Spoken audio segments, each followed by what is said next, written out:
Tandis que Pierre et Jean parlaient au peuple, survinrent les sacrificateurs, le commandant du temple et les Sadducéens, mécontents de ce qu'ils enseignaient le peuple et annonçaient en la personne de Jésus la résurrection des morts.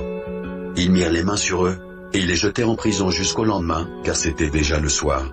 Cependant, beaucoup de ceux qui avaient entendu la parole crurent, et le nombre des hommes s'éleva à environ 5000.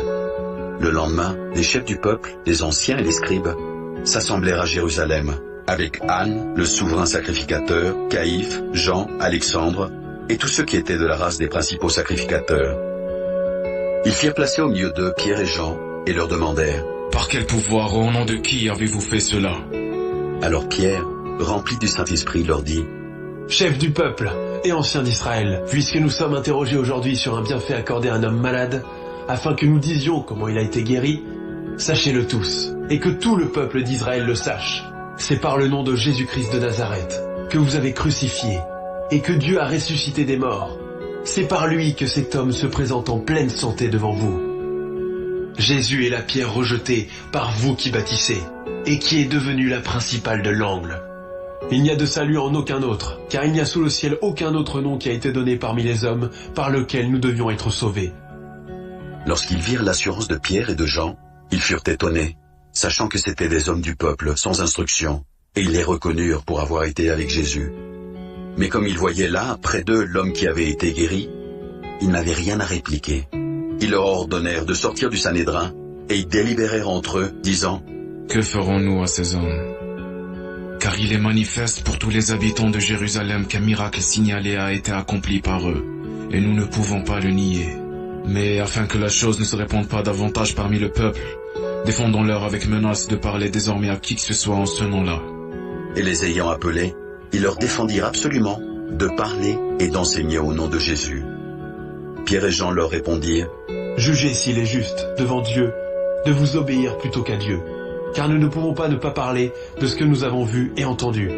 Ils leur firent de nouvelles menaces et les relâchèrent, ne sachant comment les punir, à cause du peuple, parce que tous glorifiaient Dieu de ce qui était arrivé. Car l'homme qui avait été l'objet de cette guérison miraculeuse était âgé de plus de 40 ans. Après avoir été relâchés, ils allèrent vers les leurs et racontèrent tout ce que les principaux sacrificateurs et les anciens leur avaient dit. Lorsqu'ils l'eurent entendu, ils élevèrent à Dieu la voix tous ensemble, et ils dirent: Seigneur, toi qui as fait le ciel, la terre, la mer, et tout ce qui s'y trouve, c'est toi qui as dit par le Saint-Esprit, par la bouche de notre Père, ton serviteur David, pourquoi ce tumulte parmi les nations, et ces vaines pensées parmi les peuples? Les rois de la terre se sont soulevés, et les princes se sont ligués contre le Seigneur et contre son oint.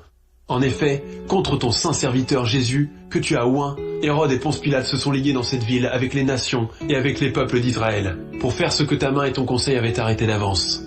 Et maintenant, Seigneur, vois leurs menaces, et donne à tes serviteurs d'annoncer ta parole avec une pleine assurance, en étendant ta main, pour qu'ils se fassent des guérisons, des miracles et des prodiges, par le nom de ton saint serviteur Jésus. Quand ils eurent prié, le lieu où ils étaient assemblés trembla. Ils furent tous remplis du Saint-Esprit, et ils annonçaient la parole de Dieu avec assurance. La multitude de ceux qui avaient cru n'était qu'un cœur et qu'une âme.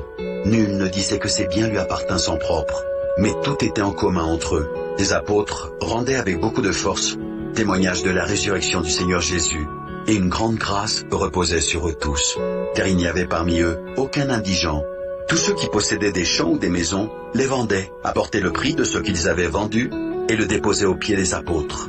Et l'on faisait des distributions à chacun selon qu'il en avait besoin.